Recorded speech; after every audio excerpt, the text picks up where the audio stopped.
পাঠ কৰিব অগ্নিধৰ আৰু ডক্টৰ ৰীনা চানাচান। তেওঁলোক আহিছে শিলচৰৰ NITৰ পৰা। তেওঁলোকে পাঠ কৰিবলগীয়া গৱেষণা পত্ৰখন হৈছে representation of traditional Angami Naga knowledge system in eastern crest sky is my folder in Naga village remembered. মোৰ সকলোৰে অনুৰোধ যাতে আলোচনা পত্ৰখন শুনি আগৰবাৰ দৰে সকলোৱে প্ৰশ্ন উত্থাপন কৰিবলৈ প্ৰয়াস কৰে। আৰু তেখেত খুবেই জনপ্ৰিয় ঔপন্যাসিক লেখক নাগালেণ্ডৰ, গতিকে সকলোৱে অনুৰোধ জনাইছোঁ পুনৰবাৰ আলোচনাত অংশগ্ৰহণ কৰিব। ধন্যবাদ। So good afternoon everyone, this is Agniddhৰ from MIT Silchar, and my paper along with my co-author and PhD supervisor Dr. Reena Sanasan is representation of traditional Angami Naga knowledge system in Eastern Kire's Sky is My Father, a Naga village remembered. Now, in these days there is a great emphasis on Indian knowledge system. We know that we are an erstwhile colony. So when we talk about post-colonialism, when we talk about, as today in the morning we were talking about decoloniality, there is this great focus on Indian knowledge systems. And a new course has been introduced in this university as well, if I'm correct. Now, a lot of times what is seen is that when we talk about Indian knowledge system, we usually talk about the Aryan knowledge system. You know, the Veds, the Ayurveda, all of that. But then, the community of people who were so-called in the periphery, they are more or less neglected. So, my research, our research, sort of tries to delve into that. Of course, nowadays there is a conversation about how these people are not really in the periphery and they might be a third space, but we won't be dealing with that in this particular paper. Alright? Now, among the Angami Nagas of Nagaland, oral history is the major form of history. Right? As with many other communities such as the Ahoms who have had this culture of writing Buransis, the Angami Nagas did not have that. So oral history was their primary mode of, transmitting all the cultural information that they had. Now, folklore, very interestingly, is the record of that history and the traditions of the community that have been passed on from a generation to the next. Now, within these traditions and within this history that is found in the folklore, ancient knowledge system of the Angamis is also transmitted. And today, with authors such as Eastern Kire, Temsula Ao, and even from Meghalaya and from Arunachal, we have authors such as Mamang Dai and Janice Parrier. What we are seeing is there is a trend of them writing English fictions, novels and short stories in which they represent these folklore.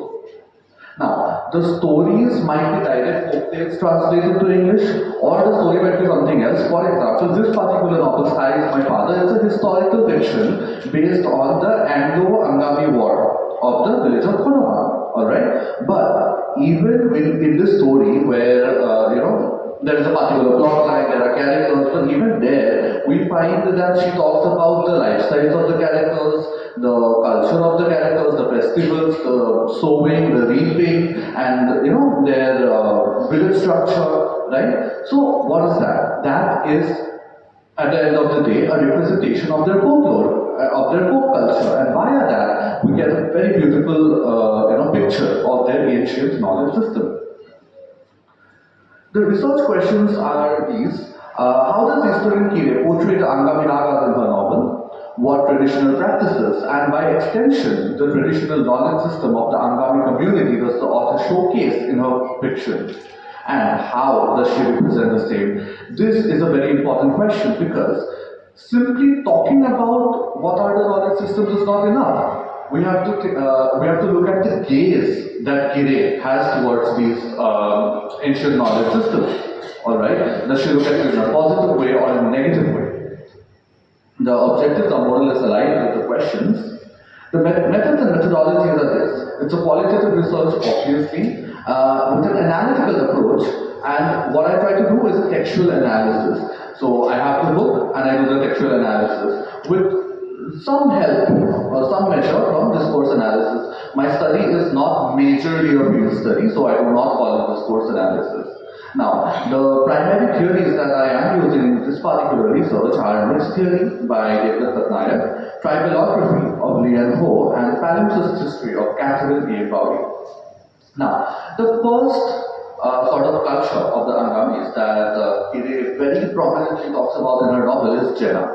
Alright. In her other book, Walking the Roadless Road, which is not a novel, it's a sort of a reference book to the Naga tribes, I'll call it. She talks about this. The Angami religion can be summed up as a religion of taboos. So the Angami people, they taboos form a very important part of their life. Right? So Delsumi states that J.H. Hutton has used the Assamese word Jinnah to convey the meaning of three related words. And the words are there, Penny, Kenu, and Nanu. Right? Now, when we look at when do they observe these particular taboos, alright? So, Penny, a non-working day, when is it declared in an Angami village? When there are phenomena such as solar eclipses, lunar eclipses, earthquakes, etc., etc. When such occasions occur, they declare a penny day. Alright. Now, what does this show us? Simply declaring, and we got to know that they have declared it. That's not enough, right? Why are we studying it? This shows us that since the ancient times, the community had always had an awareness of the impact of such occurrences on people, even before science from the West told them that there are particular radiations and this and that. Alright? They already knew it. So, this directly dismantles the entire concept of the white man's burden of civilizing these people.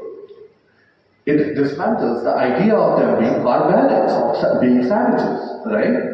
Now, the other thing, a Kenyu, and a beautiful example of a Kenyu is letting the home fires go out during the 5-day period of mourning a dead member of the family. Now, when a person dies, a fire is basically lit in the home, and if you let it die down within those 5 days, it is considered a taboo. Alright? Now, that really shows us that since the ancient times, the Angamis, who have had no written script, no school education, they still have the knowledge of harmful microorganisms, which comes with death of a person and the body decomposition, and which might harm the health of the people who are surviving, right?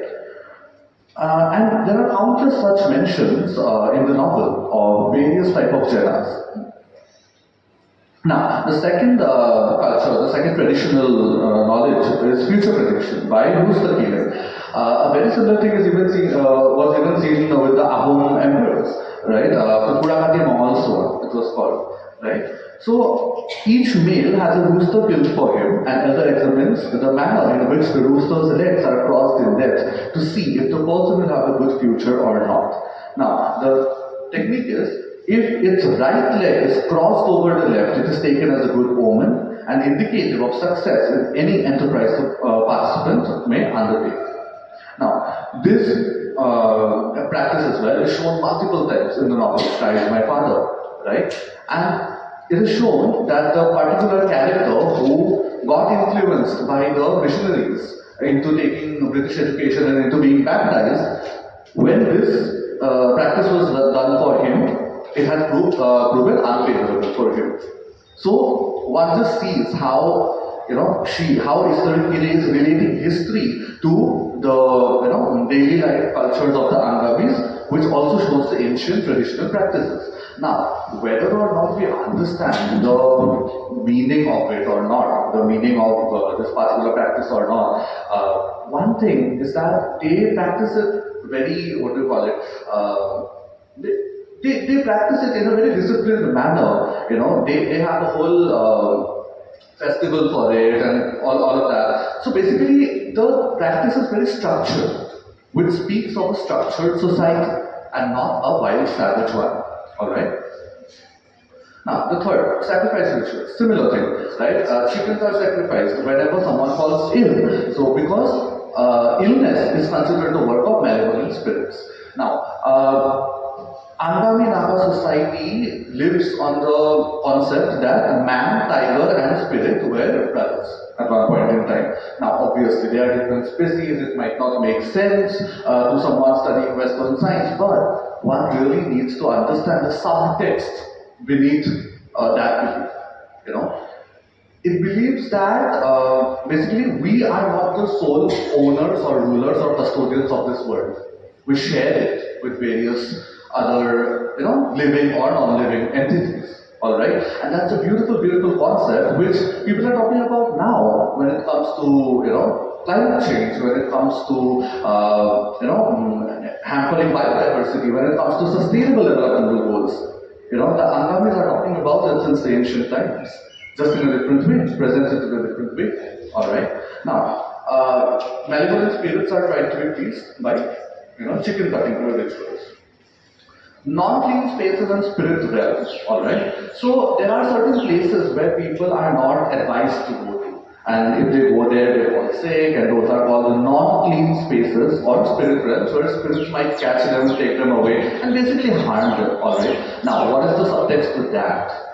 This fear can be looked at as the fear of the unknown in times without technology such as a torch or GPS. And when some enemy could just kill one at a whim. There was no jail, there was no police, right? And headhunting was a practice, so they could just kill you. So during that sort of a time, this was maybe just a way of keeping people careful, or making people live moderate lives. Please. Second, this is the second last slide of this. Alright.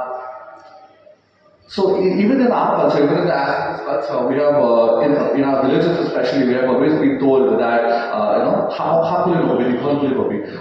why do they say that? They say that just to tell us that avoid anything that looks wrong. Don't wait to find out whether it is a snake or simply a rope. All right. So these sort of things, these sort of references abound in the novels Rise My Father. All right, and there are subtexts. There are messages encoded in these sort of advices or these sort of taboos that are found in the Angami society. Then again, there is the man-tiger relation. Tiger is considered the elder brother. Whenever someone kills a tiger, it has to ask for forgiveness from the society. That person has to ask for forgiveness, and then there is a long set of rituals that he has to undergo. So that basically discourages someone from killing a tiger or for that matter any animal. And that is, just very simply put it, that is a community which respects the human nature relation. In fact, for them it's not even human nature. For them, humans are part of nature. They don't even consider themselves outside of the nature spectrum. So I think with that, I would like to conclude my paper by just talking about Curious Gaze, that she tries to portray the Angami society as a civilized society, but then it still warrants the question, why does she have a positive gaze towards Christianity? Why does she think that Angamis were not, Angamis could not be better off by themselves? That is a question I would like to, work on in my, in my coming papers, in my upcoming papers. And with that, I would like to end my presentation. Thank you so much. Thank you for your one beautiful paper. Actually, I would like to say the word beautiful because your topic is actually new one. But one query is here. As you know that the time of war is some period of dilemma actually, not in the political sense, not in the race politics, etc., but in the ideas also. And it always impact on the narratives, impact on the legends, such type of things which are practicing in the rural societies. However, I know that the novel is based on such type of legends of Angami Nagas. I think the name of the place was Honuma. Honuma, yes, Honuma. So, how we can rely that this novel can project the Angami Nagas real pictures of indigenous system of the Angami Nagas? How we can rely? Thank you so much for the question, sir. So the thing is that, sir, in the sort of societies that the Angamis, or for that matter any tribe of Nagaland that they lived before the advent of Christianity, before it became Nagaland, before the British had courts and everything, like how I just talked about, that there was no court, there was no jail. So if someone wanted to kill you, they could just kill you, right? So that was anyway the culture. It was every village for itself. All the villages were being ruled by their respective headmen. It was no kingdom per se, right? So they were all the time warring with each other any which way. So when you say the real picture of the Angamis, I think that is the real picture, that, and the Nagas are martial tribes, all of them. So, for example, so I am an Assamese Brahmin. Okay, my ancestors were gotten from Kannauj, and we have. So, in our traditional attire, we do not carry weapons, all right. But in each of the Naga tribes, weapons are a part of their traditional attire. It is not complete without that. A dao, we call it the Naga dao, and the spear and everything. So that is their culture. Constantly warring with each other's villages. Like I talked about head hunting. All right. So this book actually, Walking the Roadless Road by Mr. Kire, is a very beautiful book. And there one can even find out about the origins of head hunting. At the time, it was such a thing that even girls for marriage would prefer a boy who had taken more heads, because then she would feel more secure, that he can protect me better. Now, if that is her thinking, that automatically means that war is a very, very integral part of their life anyway. So, what is the real in that case? That is the real, sir. Right? So, yeah, that's how the narratives get influenced. Thank you.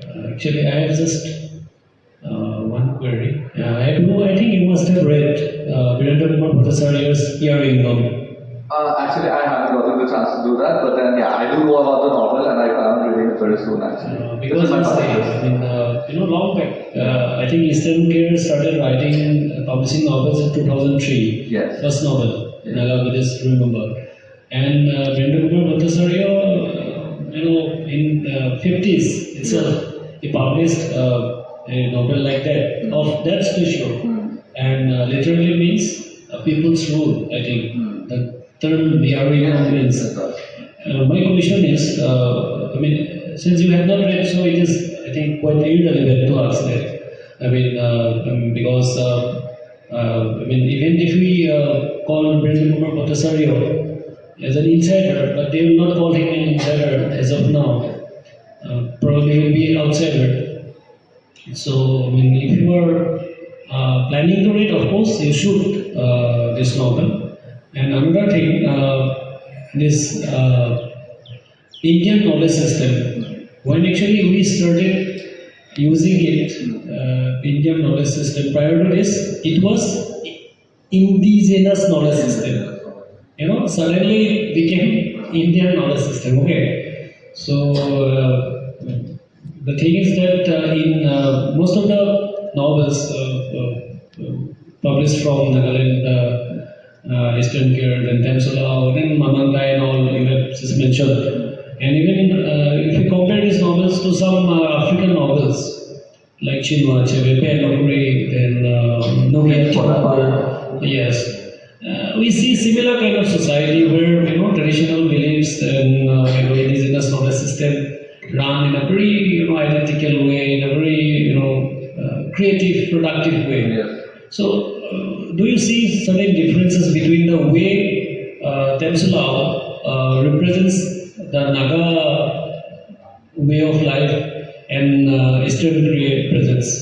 Because they both belong from two different tribes. And as far as my knowledge is concerned, Eastern Korea was the Temsulao's direct student in Nehu.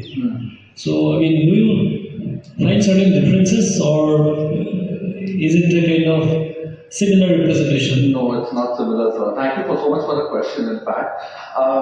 So, actually, when I had started my PhD work, I had focused more on Temsulao because Temsulao was more famous, and I already had read some of her books and everything.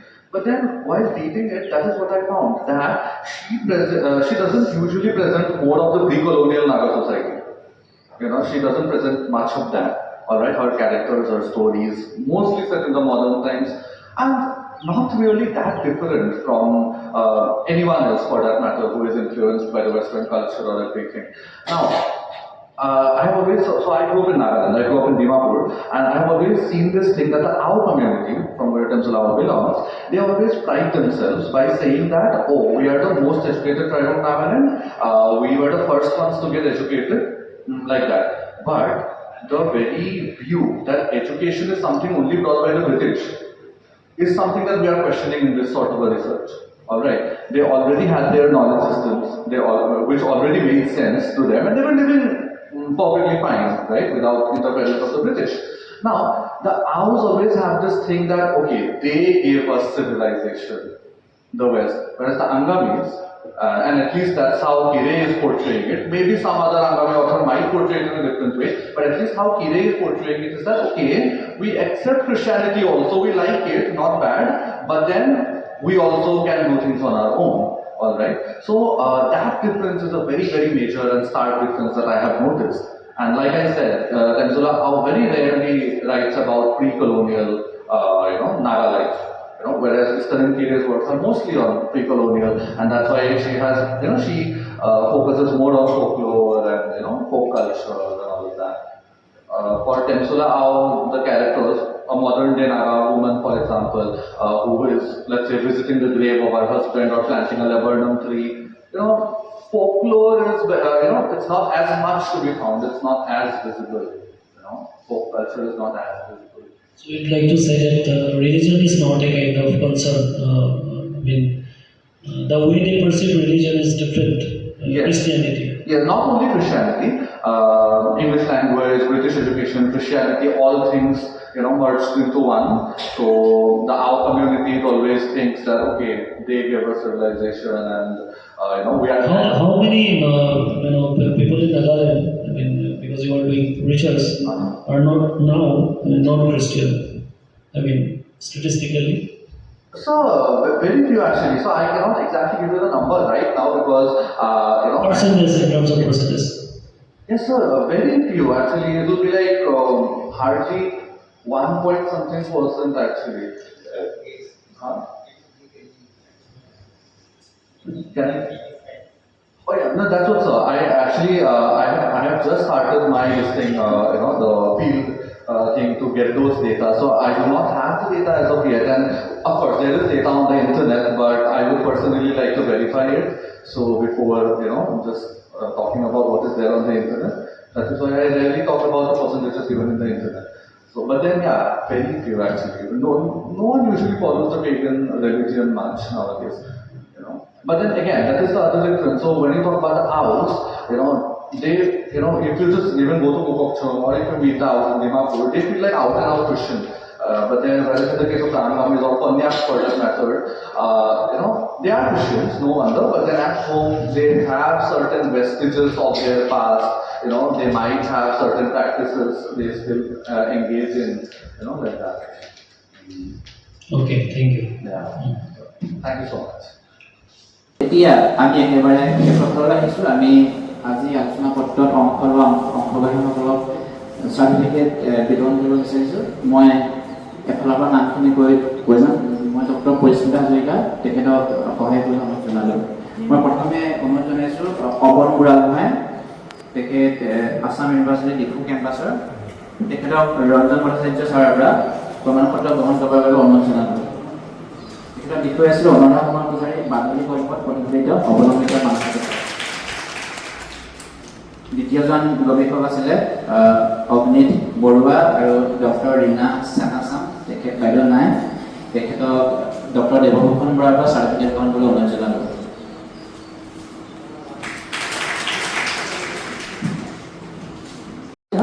আজিৰ এই আলোচনা চক্ৰৰ আজিৰ দিনটোৰ শেষৰ কাৰ্যসূচীত আমি উপনীত হৈছোঁ। এয়া হৈছে সদা জ্ঞাপন অনুষ্ঠান। আমি এই ছেশ্যনত আলোচনা সত্ৰখন সুন্দৰভাৱে তথা বৌদ্ধিকভাৱে সঞ্চালনা কৰা আমাৰ দুইজন সমল ব্যক্তি, ডক্টৰ ৰঞ্জন ভট্টাচাৰ্য ছাৰ আৰু ডক্টৰ দেৱভূষণ বৰালৈ আন্তৰিক ধন্যবাদ জ্ঞাপন কৰিছোঁ। আমি আশা ৰাখিছোঁ তেখেতসকলৰ অন্তৰ্দৃষ্টি সম্পন্ন মন্তব্যই আমাৰ গৱেষক ছাত্ৰ ছাত্ৰীসকলক ভৱিষ্যত জীৱনত এটা নতুন দিশত আগবাঢ়ি যাবৰ কাৰণে সহায় কৰিব আৰু ইয়াৰ লগতে আমি ধন্যবাদ জ্ঞাপন কৰিছোঁ আমাৰ সমূহ গৱেষকক যাৰ উপস্থিতিয়ে আচলতে আজিৰ এই অনুষ্ঠানটো সম্পূৰ্ণৰূপে ফলপ্ৰসূ কৰি তুলিলে যি উদ্দেশ্য আগত ৰাখি এই আলোচনা চক্ৰখন আয়োজন কৰা হ'ল আমি ভাবিছোঁ তেখেতসকলৰ উপস্থিতিয়ে তেওঁলোকৰ আলোচনা পত্ৰৰ পাঠে সেই উদ্দেশ্যক সফলান্বিত কৰি তুলিছে আৰু আমি ধন্যবাদ জ্ঞাপন কৰিছোঁ আমাৰ বিশ্ববিদ্যালয়ৰ তথা বিভিন্ন অনুষ্ঠানৰ পৰা আহি এই ছেশ্যনটোত আমাৰ আলোচিত পাঠসমূহৰ আলোচনাত বিশেষভাৱে অংশগ্ৰহণ কৰা সকলো ছাত্ৰ ছাত্ৰীলৈকে আমি ধন্যবাদ জ্ঞাপন কৰিছোঁ আৰু আমি ধন্যবাদ জ্ঞাপন কৰিছোঁ দুয়োটা বিভাগৰ সমূহ শিক্ষক শিক্ষয়িত্ৰীসকলক ধন্যবাদ